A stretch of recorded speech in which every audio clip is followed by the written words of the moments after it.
All right, folks, let's take a look at a few problems where we're going to use what we know about rhombuses, rectangles, and squares. So first off, in example one, we're given that this is a rhombus. Well, let's think about what that means. What have we learned about a rhombus? We learned that in a rhombus, the opposite sides are all the sides, I should say, all the sides are going to be congruent. So we can mark AB, BC, DC, and AD all congruent to each other. We also know that since a rhombus is a parallelogram, these diagonals will bisect each other because that always happens in a parallelogram.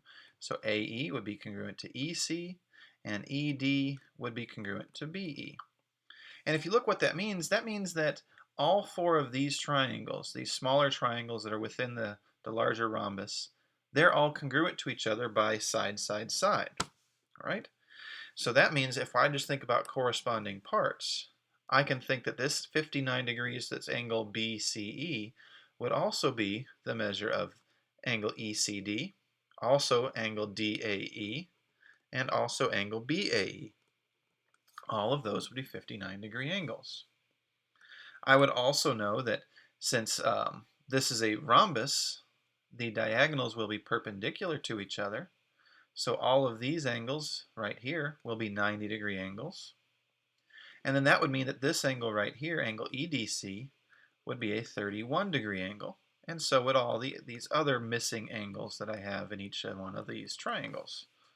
So now if I look at the problems I'm asked about, I can kind of probably just look at my diagram that I've kind of marked up and figure out what all of these measures are.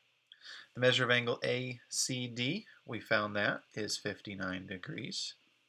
The measure of angle DEC, that is equal to 90 degrees.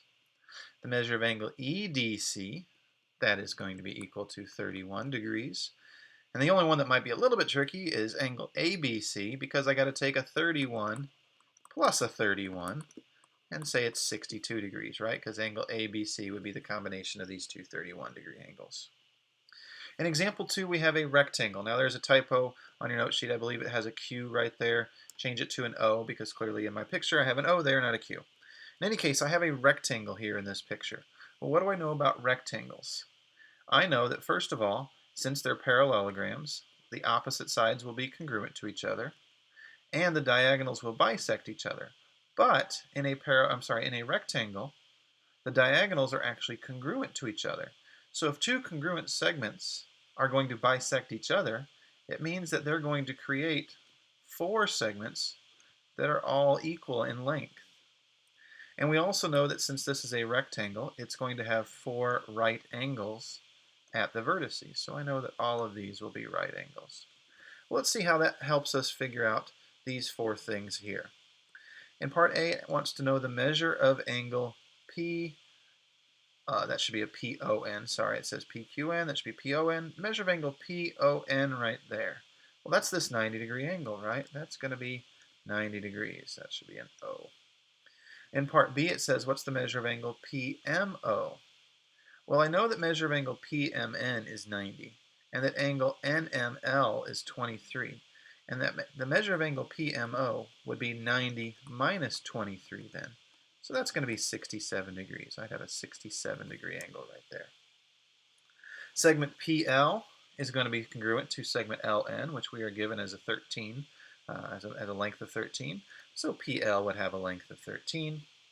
And MO is ML plus LO, but we know that those are both 13, so it's 13 plus 13, which is 26. Now, in the next thing on your notes is a new theorem. It's theorem 5-15, and it says that the midpoint of the hypotenuse of a right triangle is equidistant from the three vertices of the triangle. In other words, let's take a look at what that means in a picture. We have the hypotenuse of this right triangle right here at CB. D is the midpoint of that hypotenuse. So of course D splits segment CB into two congruent segments. CD is congruent to DB. But by theorem 515, D is also going to be, so D is the same length from C as it is from B, But according to theorem 5-15, it's also the same length from A as those two things. Or in other words, AD would be congruent to CD and DB. So in example 3, we're going to kind of put that into use in a couple problems. For part A, we are given that the measure of angle 2 equals the measure of angle 3. And we have to find the measure of angle 1 here. Well, if this is a right triangle and XW is the median, we know that W then is the midpoint, and it's the midpoint of the hypotenuse. So that would indicate that all three of those segments are congruent. XW, YW, and ZW. They're all congruent to each other. And if that's the case, then if I look at triangle XYW right here, it's at least an isosceles triangle because these two sides are congruent. And if these two sides are congruent, then angle 2 is congruent to angle 4. And since angle 2 is congruent to angle 3, it means that all three of those angles are congruent. And that, of course, means that all three of those angles are 60-degree angles. That's a 60, that's a 60, and that's a 60. Well, how does that help us find the measure of angle 1? Well, it helps us because we know that the measure of angle 1 plus the measure of angle 2 should equal 90 because those are the acute angles in this right triangle right here. If angle 2 is now a 60-degree angle, then the measure of angle 1 plus 60 equals 90, which means that the measure of angle 1 must be 30 degrees. In part B, we know that YW is given as 3x minus 2, and WZ is given as x plus 8. And we have to find the length of the hypotenuse, YZ. Well, we know that 3x minus 2 should equal x plus 8. So if I do a little algebra right here, I can subtract x from both sides, add 2 to both sides. 2x equals 10.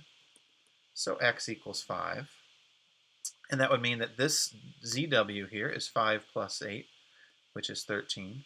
This is 3 times 5 minus 2, which of course is also 13. So YZ is equal to 13 plus 13, which is 26.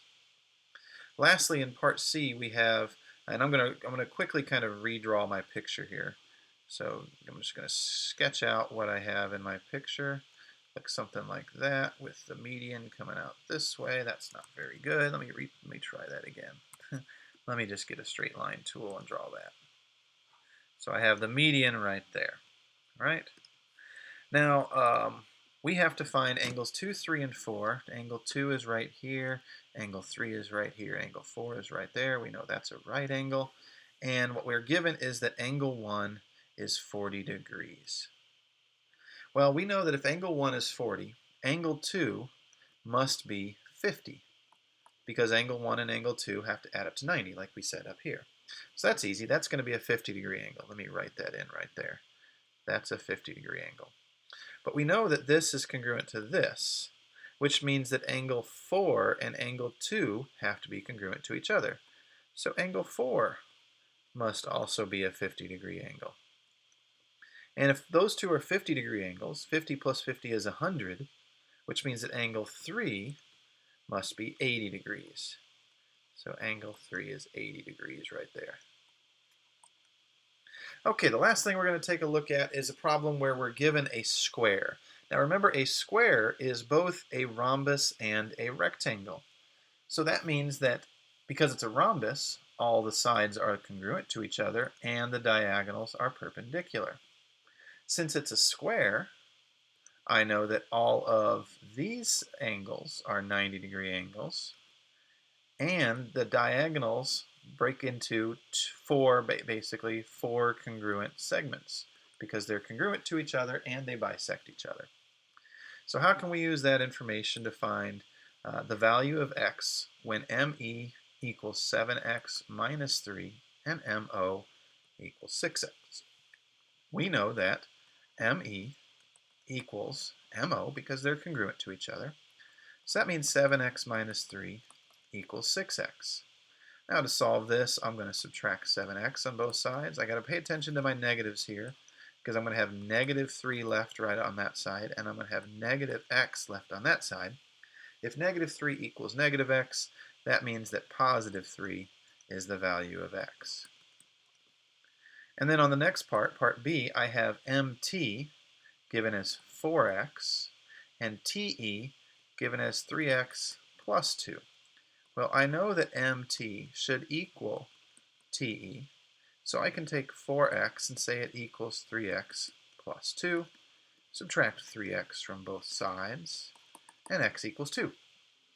If x equals 2, then te equals 3 times 2 plus 2, which is 8.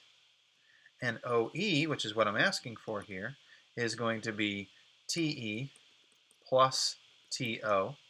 But those would both be 8 units long because, again, all these parts of the diagonals are all going to be congruent, so they're all 8 units long.